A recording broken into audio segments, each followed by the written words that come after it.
Let's see. Yep, folks are clicking on here already, so that's great. That's great. You might have heard a little bit of our back and forth at the beginning there, so welcome. This is going to be true, honest, real-time reporting of what happened last week. I was telling Brett and Lee, we kind of want this to be like almost like a sports broadcast recap of what happened this week. So we're going to be truthful, transparent, and honest here with you all. And we hope you will be too. So drop your comments in the chat boxes there. We're on YouTube and Facebook. And I see we've got quite a few already joining. So thank you, thank you. Hopefully you found us via NBA Cowboys tweet, or maybe you found us via our text reminder system, which if you're not in that, send us a message and we'll get you signed up. We always send texts out when there's something important happening, so you'll want to be a part of that. All right, we've got a few folks coming on. This is a new time for us, though, for our Facts Only Friday. We normally host these in the evening, but we're going to try morning here today. We're going to see if it's more successful, less successful, same amount. Hopefully we can get some more folks on here live, because the live nature, I think, is a really unique part. I don't know, Brett or Lee, if you'll find another organization that is doing these sort of live streams. Most of theirs are recorded comments, and they aren't too keen on interacting with their members. So we are hopeful that we'll hear from you today. Not just questions, but just random comments, things that you saw, we want to hear, and we'll react to them in real time. We've got a couple folks on YouTube already saying good morning, good morning, good morning. But without further ado here, let's just jump in.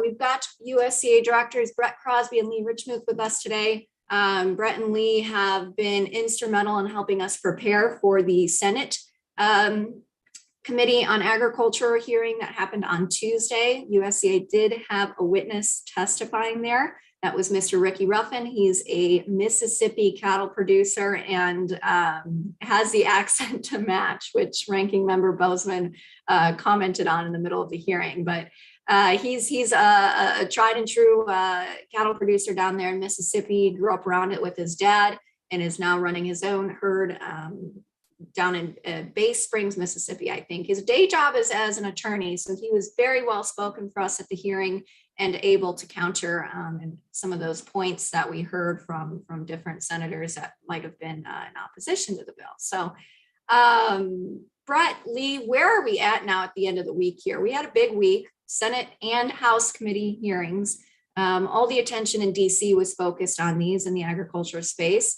Where do you see us here at the end of the day? Let's, Lee, why don't you jump in first, just so we don't have folks talking over each other. Yeah, no, that's good. Thanks, Leah, and welcome everybody. I'm glad you guys can join us this morning. I mean, we had some pretty key meetings this week. There are clearly issues that we've been working on for well over 2.5 years. Some of the ideas that we've helped plant and that have gone forth, although they've changed a little bit as time has gone on. But nonetheless, you know, we're talking about the cattle industry, and it came to the forefront this week. Our hope is that we can get a vote from at least the Senate on their side to move the cattle transparency bill forward, and can, you know, try to help the industry out in the ways we can every day. That it's important to us out here as we try to survive the cattle market. So I think that's a very good spot of where we're at. Great. And Brett, anything that Lee missed there? Well, you missed a lot of dishes rattling around in the kitchen while I was muted. But other than that, no, there's not. I don't think I think we covered it succinctly. We have. I think this is a good bill.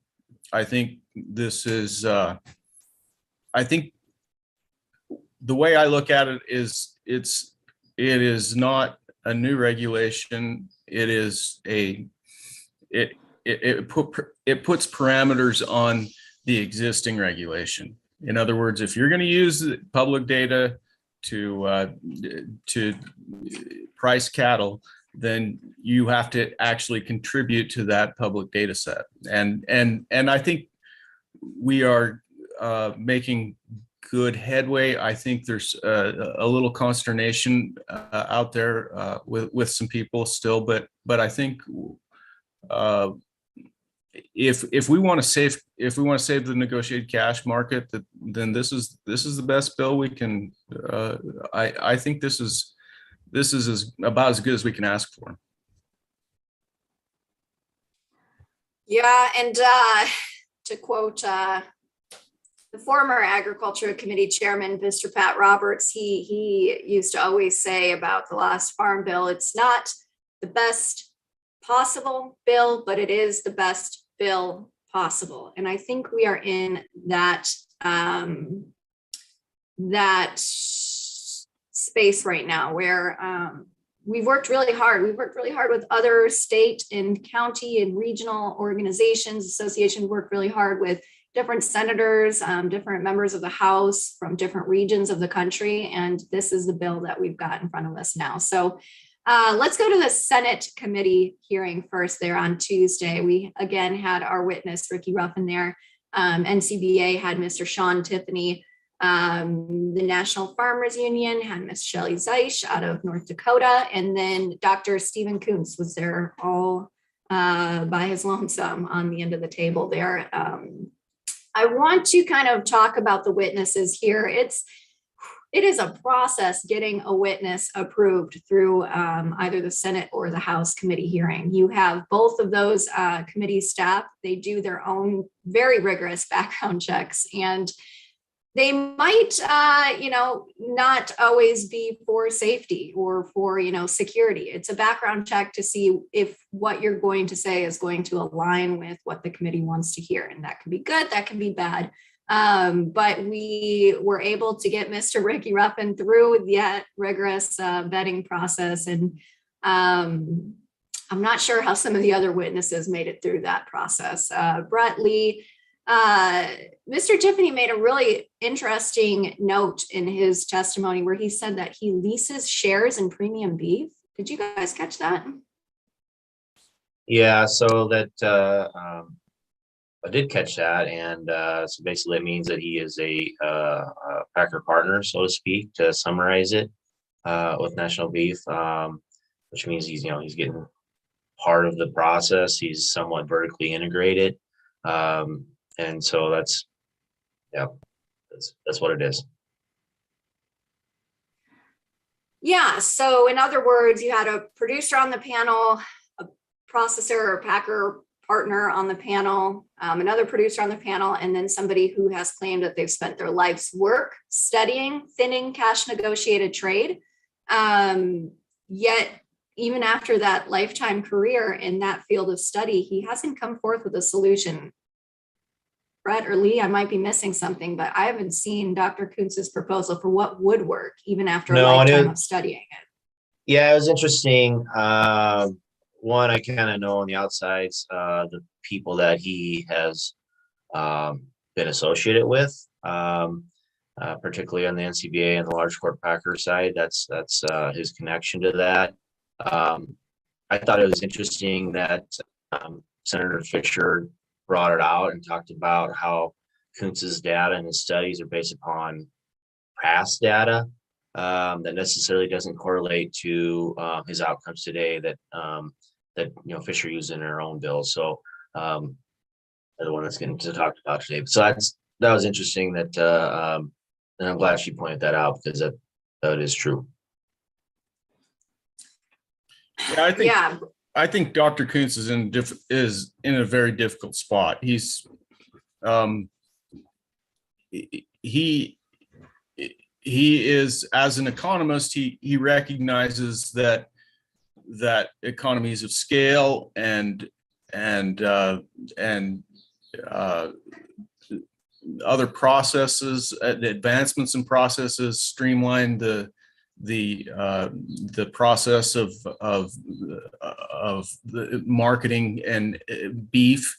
And so, he recognizes that efficiency makes things cheaper, but he also recognizes and has recognized in the past that there has to be some sort of a cash market. And and so, he's kind of stuck in this rock and a hard place spot where, well, these AMAs have made things much more efficient, and they've driven a lot of quality incentives, but it's just been a long time since he's really studied what robust cash should be. And so it's tough for him to be there and say, well, we need a cash market, but I don't know what it is, because I haven't researched it for a while. And when was the last time we really looked at the data? Do you remember what year that was? I don't remember exactly. I think it was 2008 when they worked on GIPSA, but the real hard numbers came from a 2004 study, and he had to use those numbers and then inflate them using the producer's price index. So what was going on then? I guess I should ask, what was cash negotiated trade at during those times? Yeah, cash negotiated trade was like 60% of the market at the time. And so, and in the book that Texas A&M published, Dr. Kuntz has a chapter there that says, that estimates the potential cost for the industry, and he uses those 2004 numbers, and then he inflates them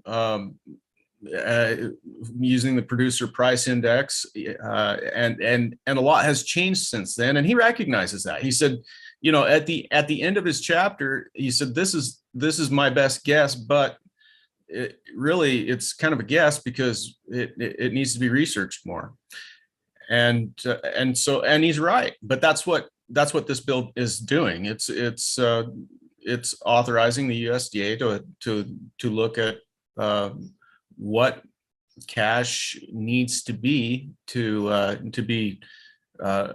a useful price discovery tool. I'll add to that, Brett, is that the recent study really that's been done is really done by Texas A&M. And their study showed that Texas is going to 0% here, prediction and their projections. But there's always an asterisk to me when you talk about economists predicting things based upon past data. No two market dynamics are treated the same as you go forward. I think it's always worth looking at, but I think I don't think what they say is set in stone either. I don't know too many rich billionaire economists as a point of an example. So. Of course. We've got some comments coming in already, so thank you, everyone. Mr. John Boy Stanley says, AMAs have done nothing but support the sweetheart deals that are not reported for the price of cattle paid. This is a big problem also, and it is not covered in any way. And the trickle down cannot work with sweetheart deals. I think you might agree with some of that. And that was really on display here at the Senate committee when we heard Mr. Tiffany, talk about how he's going to go out of business if this bill is enacted. Yeah, I think a lot of people are trying to frame this as an AMA bill, and it's not. AMAs will continue. The formulas will continue. Formula trade will continue, probably close to where it is now. It's not. This bill isn't about formula trade, and for someone to say that they're going to go broke because of this bill, because they can't use formulas anymore, is really I think that's disingenuous, because I don't see that that the cash the negotiated requirement would be much higher than what or much different than the existing goals or target levels that the NCBA has for their voluntary. And so, you know, it probably won't affect, I don't think it'll affect any feedlot operation, any one feedlot operation much at all. It will just, it will affect the packers in that they will have to every week be in the negotiated market and be negotiating for cattle instead of relying on free data You got to to compete. price them. Yeah. Got to compete. Yeah, I mean, it's been pretty obvious. I mean, to summarize what we've done over the last 2.5 years is we talked to individuals throughout the industry, myself, that, you know, have conversations one-on-one with other individuals, and you even seen it a lot when we talked about the cattle contract levy with the USCA last week. I think it was last week. Time runs together, but there's definitely a fear by those that have AMAs that they're going to lose their premiums that they receive in the market.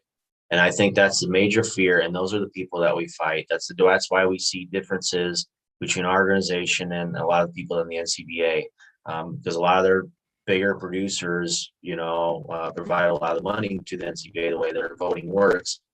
That's why we fight them, because they are definitely afraid to lose that premium that they have in the market. Where I think they fail to see it is that AMAs,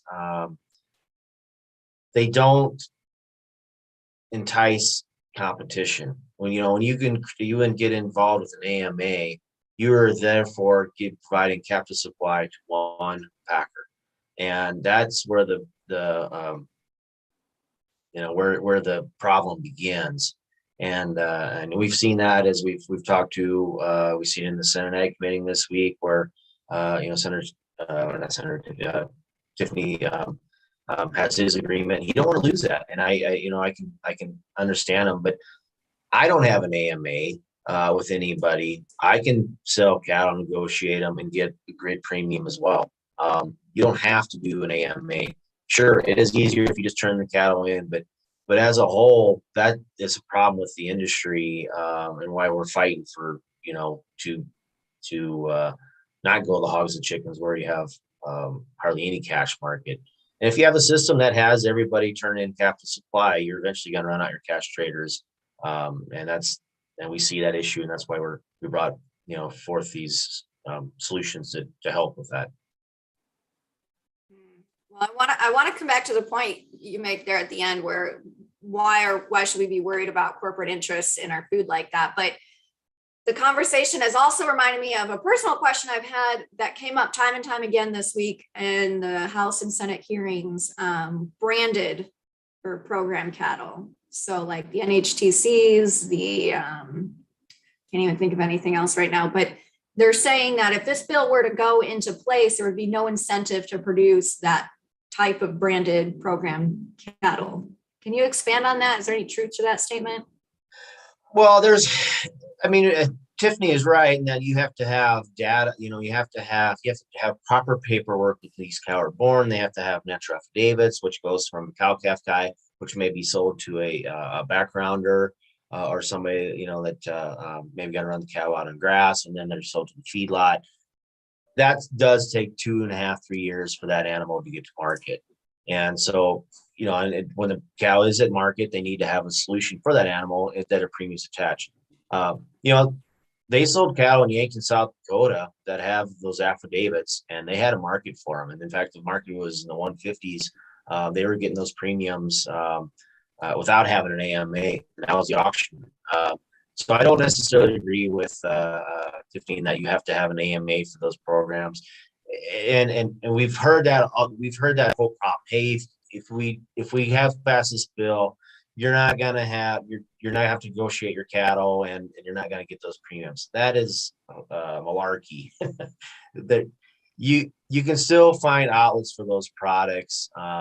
They're very desired. The marketplace will still have it. They're still gonna give a premium for it. You just don't have to turn them in to get that premium. So that's where I greatly disagree. And then like I said, we've seen that example this week just in an auction barn in Yankton, South Dakota. So. Well, this bill allows for negotiated grid, right? So all of those premiums can be included in the grid, if and the only thing that is different is that you negotiate the base price instead of using a base price that is set by someone else who is negotiating somewhere else. And so I don't see that this is a huge fundamental change. This just requires packers to give feedlots the ability to say no if they don't like the underlying base price, and I think that's a good thing. The other thing is, we're talking about at the most 25% or 30% cash, and none of these niche markets are anywhere close to that in market share. So I don't think that the niches, those niche markets, have to be affected at all. Well, no, thank you for that. And that kind of reaffirms my belief that high quality cattle are going to be in high demand, no matter what, no matter how you sell them. We do have, I need to recognize Mr. Alan Sense in the comments here. Alan is a founding member of USCA. I'm not sure if that's correct, but he's been around long enough to have been a founding member of US Cattlemen's Association. He was our marketing committee chairman that led us through so many mandatory price reporting discussions in the earlier days of my career, in the earlier days of USCA's life here. And he asks, why is there no discussion that the base price in those formulas could be negotiated instead of inserting a published trade number for that starting point? I think that's kind of what we've touched on here. This was a comment from a few minutes back, but any comments there? Why is there no discussion that the base price in those formulas could be negotiated? Well, yeah, the base price in those. Go ahead, Lee. The base price is based off of a way, some form of the cash traders. I mean, you can't have a base price without cash traders, and the cash traders set the base price for all these formulas. And if you have less and less guys trading cash, you get a thinner and thinner market. That's why we call it transparency. So we can find out what that cash market is, and then hopefully decrease it as well. So kind of the crux of the issue here. We've got our Vice President, Justin Tupper, in the comments too. He's got to be jealous. He's normally invited on these things, but he has Friday sales. So I didn't want to bother him on his Friday sale day, especially in the morning. So Justin, if you're still listening, we'll be glad to have you on another Facts Only Friday. You're not booted. But he asks about 5014. We only heard about 5014 one time at the Senate Agriculture Committee hearing. Do you guys remember which senator brought that up? I don't. No. Excellent. This is incredible. So Senator Cory Booker is the only senator who said that the current bill before us doesn't go far enough. And he didn't reference 5014 kind of explicitly, but he did mention that he's been consulting with some incredible ranchers, was his quote, on a bill that goes farther. And his bill, of course, the bill that does go farther, it would insert a 5014 type of mandate, but it would also call for the almost near elimination of confined animal feeding operations. And they have a certain year by 2026 or something like that. So it is a very aggressive bill. It's not one that USCA, I think, could ever support. But he was really the only senator that brought up the fact that we needed to do more. So that was just interesting to note. So that's the answer there for you, Mr. Tupper. We didn't really see any support for 5014 in either the Senate or the House committee hearings. And even the bill's sponsor, Senator Grassley, he's completely in line with him and Fisher's bill. All right, and Alan followed up too. He said, we should really hammer that point that the base should be negotiated and the premiums continue. I think we'd agree with that. Yeah, I mean, cash traders are tired of bearing the market's weight, and others using it to their advantage, or using it. Basically, it's like cheating off somebody else's homework. I mean, to be honest with you, that's what it is. Maybe that's a bad example. I don't know, but they look at our answers or look at our cash trade, and then, hey, I'll take that plus a premium. I mean, eventually you're going to have cash traders go out of business, because if you're going to get less dollars per head than those that are in formula, you're not gonna be able to stay in business very long. So again, that's why we need cash traders. The problem with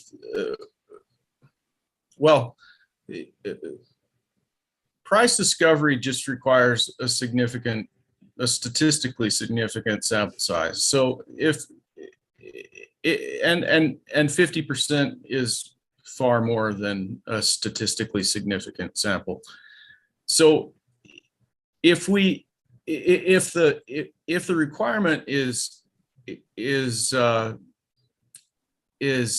excessive, then there is going to be more incentive for packers and feedlots to circumvent the rules. So all we want to do is just make sure packers bid every week, and that they bid on enough cattle and in enough transactions to ensure price discovery. That's all we need. And beyond that, the price will take care of itself, and prices go where they'll go. But we don't want to make a bill that is so onerous that it gives people incentives to circumvent it, because then it becomes counterproductive. Yeah, no, absolutely. We've got a great question here in the comments. Kevin Smith. Kevin, you've got a 1-year anniversary badge attached to you. So I think that means you've been hanging out with us for about a year. So thank you for your support. But he says, I've always felt like base price was calculated backwards based off of market ready cattle prices. Am I incorrect in this assumption? If so, how is the published price calculated? It's a great question. No, base price is all the formulas that I've seen, it's based off the weighted cash average of a state, 3-state average, something like that. Usually it's a state or 3-state average.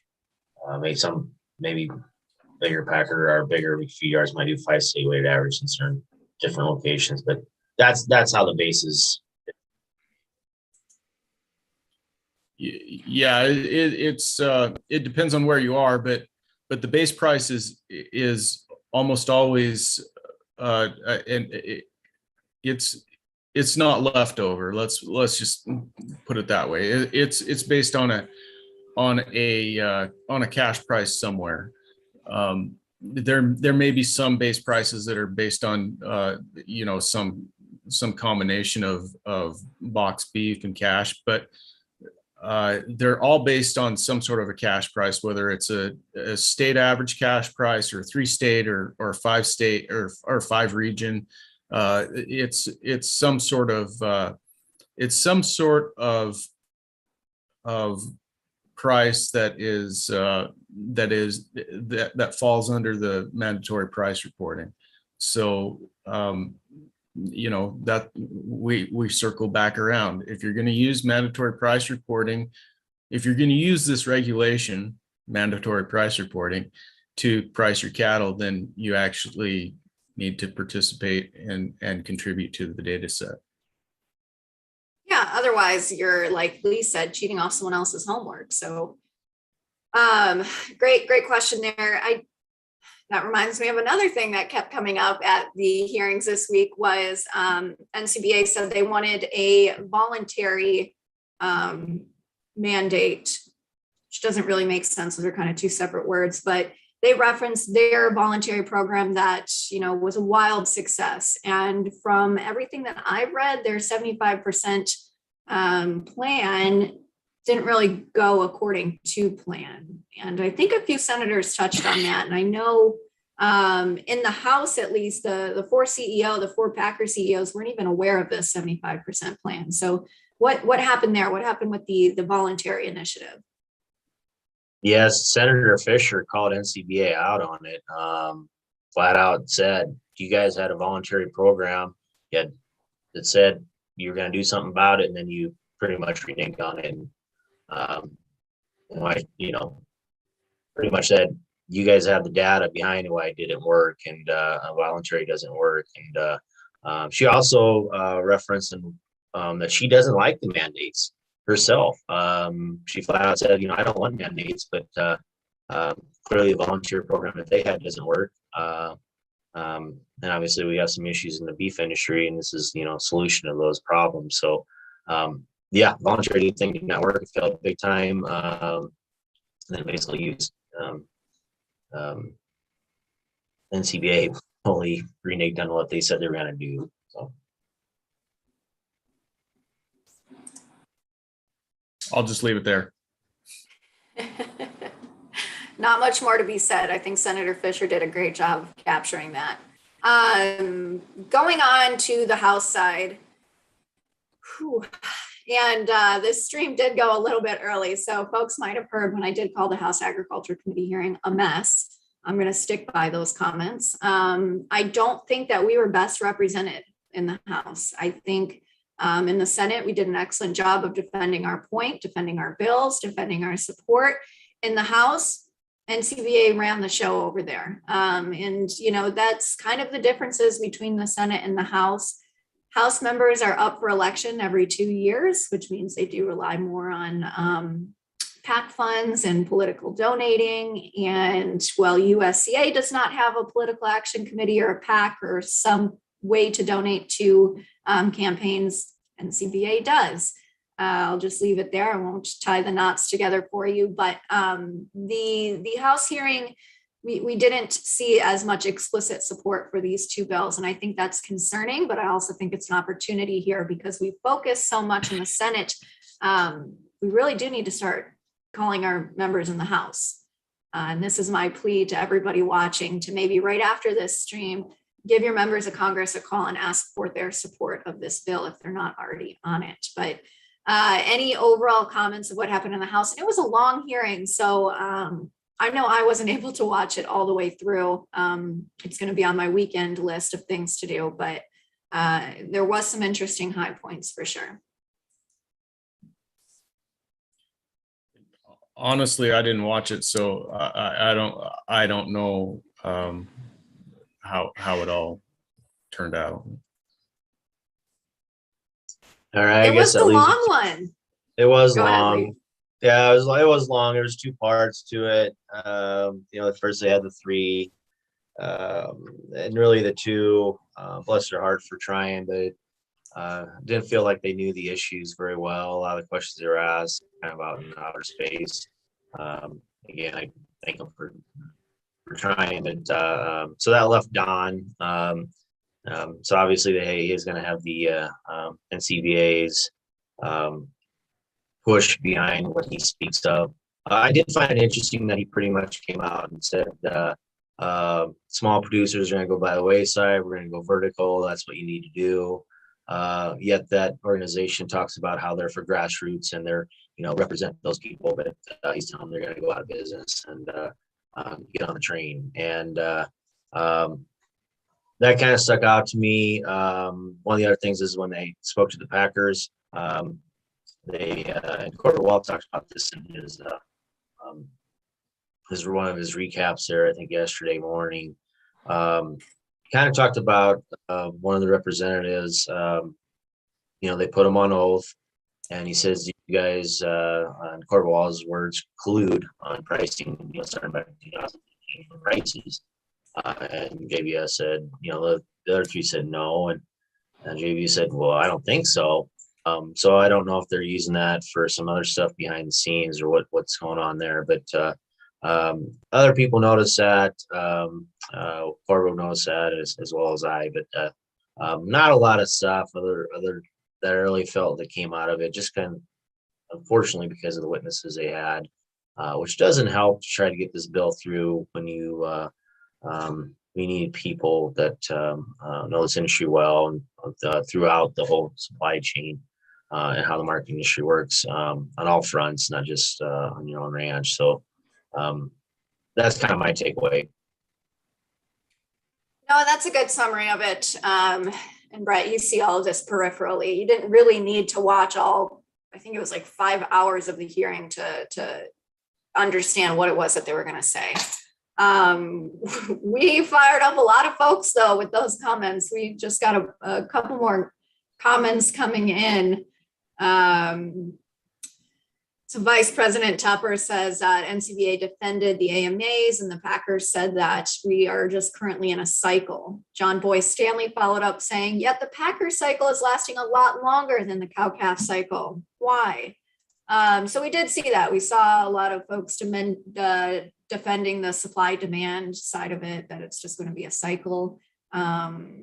It was an interesting hearing by far, and I don't want folks to leave here. You know, it's very commendable to travel all the way to Washington, D.C. to testify, and it does get very nerve-wracking under those lights and in front of those members of Congress. So I do want to commend the producers who did make the time to come out to that hearing, but I just felt we could have been stronger about defending our legislation that we have out there, because there has to be a solution. And although USCA supports mandatory country of origin labeling wholeheartedly, it's not the single silver bullet. There's plenty of things to attack, plenty of problems to attack, I should say, in the cattle industry. And so we need a lot of different solutions for that.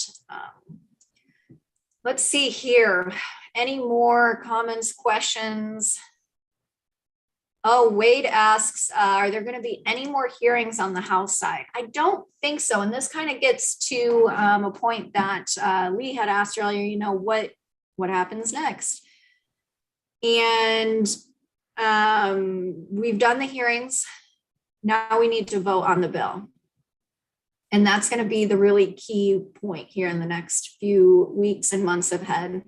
When you make those calls to your members of Congress, say that we need to vote on these bills. That's the step that comes next. They need to be voted out of committee. In the Senate, at least, we have all of the votes that are needed to get it out of committee. In the House, maybe not so much, but we can still work on the House. We still have time. So we need a vote on these bills. And that's something that I think USCA is going to be working on pretty hard in the days and months ahead. But I don't know, Brett, Lee, we might wrap up here at the 45-minute mark. Any closing comments, thoughts from either of you before we let folks get on with the rest of their day?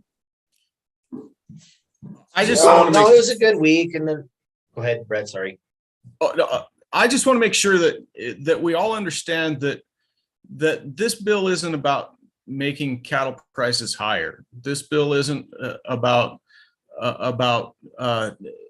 formula marketing. It isn't about AMAs. It isn't. This is about price discovery.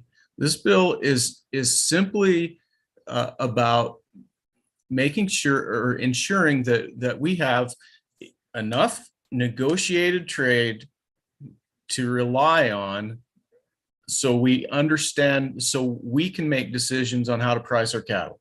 That's all this is about. There are going to be highs and lows in cattle prices. There are going to be different formulas and marketing arrangements, and that's fine. They're not going away. We just have to have enough negotiation and enough competition in this market to make it a true market, because it's not a market without competition. And I'll leave it there. Lee. Thanks, Brett. I just gotta go on to say that we've heard a lot over the last couple of years about unintended consequences of this bill or any bill that gets put forward. Although we don't for sure know what those are, and there's usually a little bit of stuff. I mean, people are going to change and our dynamics going to change. However, I think we're seeing the unintended consequences that we're not changing. And we've seen the industry in a at times dire straits, and we're losing producers every day. We've started liquidating cows long before this drought, although the drought's accelerating it. But producers ain't making money, and there's enough money in the beef supply line for that to be shared with producers. And the unintended consequences are not doing nothing, we're seeing. And that's why I've gotten vocal about all this stuff and try to help the industry out in ways I can with my time. Call your representatives, make sure they vote for this stuff, tell them to get voting on it, and let's keep moving this forward for the better of the industry. Well, we can't thank you both enough for deciding to get more and more involved here.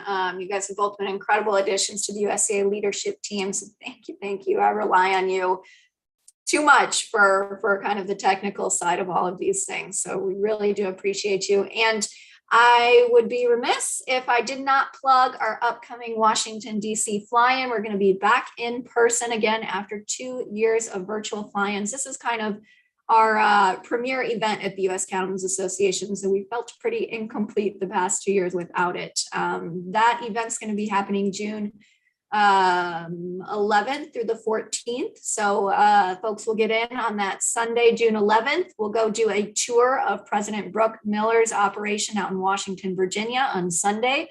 And then Monday and Tuesday, we'll get down to work meeting with congressional leaders, congressional staff, folks in the agency, industry partners that are here in DC. It's going to be really a pivotal year, I think, especially when we've got this giant historic piece of legislation before us, barring it doesn't get a vote before then. But even then, we'll do a victory lap if we do get it passed before then. But June 11th through 14th, you can sign up via, I think our website's got a link to it. We've also got it on Facebook and Twitter. You can sign up via Eventbrite and then book your hotel tickets. And then you are in. No experience necessary, but you do have to be a USCA member to join us. So with that, thank you all for joining us this morning. We've got a lot of folks just tuning in now. I apologize, we're heading out, but this video will be up all weekend at least. So we hope that you'll tune in at some point. And if you do have questions, comments, concerns, drop us a comment or message us. We're here all the time. Really appreciate you guys. Really appreciate you, Lee and Brett, but we'll head out now.